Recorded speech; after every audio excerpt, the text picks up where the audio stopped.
Hi all, welcome to Raji unfiltered. Daily என் பையனுக்கு எதாவது ஸ்நாக்ஸ் பண்ணணும்னு நான் இன்றைக்கி பண்ண ஸ்நாக் தான் வீட் மோமோஸ்.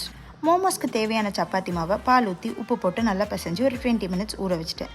தென் ஒரு பேனில் ஆயில் ஊற்றி ஜீரகம் போட்டு மோமோஸ்க்கு தேவையான வெஜிடபிள்ஸ் லைக் ஒரு ஆனியனை நல்லா சாட்டே பண்ணிவிட்டு ஆனியன் சாட்டே ஆனதுக்கப்புறம் கேரட் பீன்ஸ் போட்டு அதுக்கு தேவையான உப்பு போட்டு ஒரு 2 minutes மூடி வச்சுட்டேன்.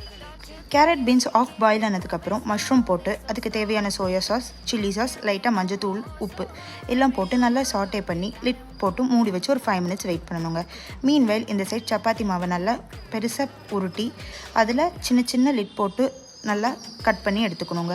கட் பண்ண அந்த சப்பாத்தி மாவில் இந்த ஸ்டஃபிங்கை போட்டு நல்லா ப்ரெஸ் பண்ணிக்கணும். எல்லா கார்னர்ஸும் க்ளோஸ் ஆகிற மாதிரி ப்ரெஸ் பண்ணதை நல்லா 5 minutes ஒரு இட்லி பாத்திரத்தில் வச்சு ஒரு 10 to 5 minutes வேக வச்சு அதை எடுத்து அதுக்கு தேவையான டிப்பை வச்சு உங்கள் சில்ட்ரன்ஸ்க்கு கொடுங்க. தேங்க்ஸ் ஃபார் வாட்சிங். Have a nice day. Bye.